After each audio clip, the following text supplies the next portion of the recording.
Before the fame, before she stole Prince Harry's heart, Meghan Markle played the part of ambitious paralegal Rachel Zane in USA Suits. In 2017, she walked away from her breakout role to walk down the aisle and become British royalty. But what was she like before all the fame and fortune? From her feminist ideals at age 11 to that stint on a game show that she'd rather not talk about, here's Markle's Once Upon a Time.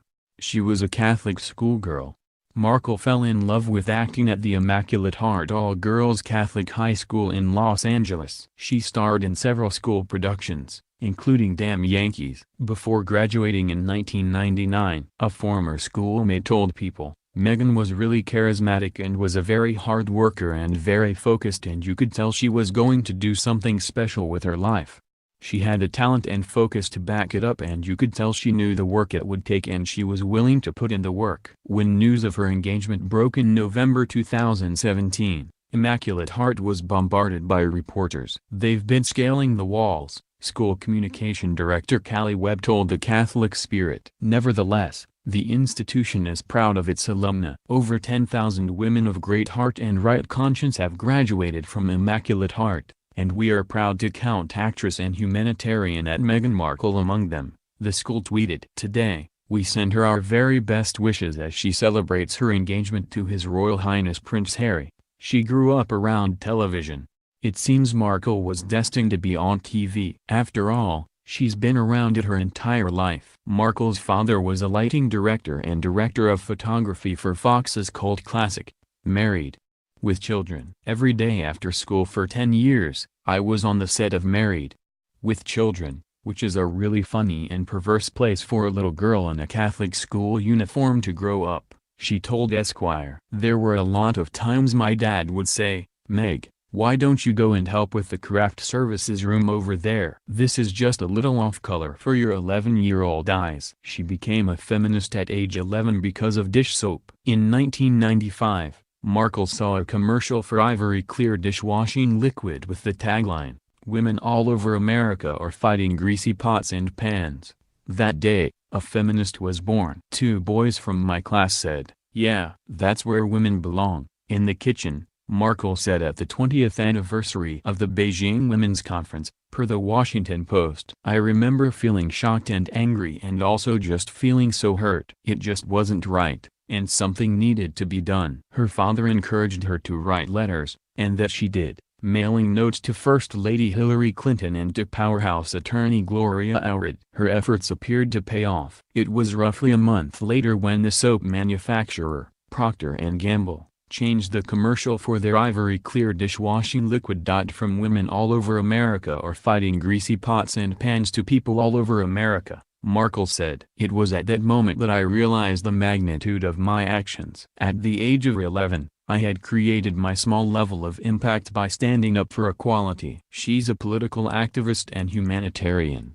Much like Harry's mother, Princess Diana, Markle is a humanitarian and staunch advocate for those less fortunate around the world. During her senior year at Northwestern University, she interned with Foreign Services in Argentina. "I ended up working in the embassy in Buenos Aires for a few months," she told Marie Claire. "It was their economic devaluation and our Secretary of the Treasury at the time, Paul O'Neill, was there. So I'm 20 years old, in Buenos Aires, in a motorcade, doing that whole thing. I thought for sure I would still have a career in politics, and when she's not rubbing shoulders with Canadian Prime Minister Justin Trudeau at one Young World Summit, she's an ambassador for the World Vision Clean Water campaign. The contrast between communities that do and do not have access to clean water had a great impact on me," she says on the World Vision website. "One borehole can bring life-giving water to as many as 500 people. I'm on a mission to build wells in Africa, and I'm asking each of you to join me and see how many wells we can build together." Her first speaking role was opposite Viola Davis, although her first on-screen appearance was as a background nurse on a 2002 episode of the daytime soap General Hospital. Markle's first speaking role was in CBS' short-lived science fiction legal drama Century City in 2004. Acting alongside Lost's Nestor Campbell and Oscar winner Viola Davis, Markle made the most of her line, "Everybody raise a glass." She was a briefcase girl on Deal or No Deal.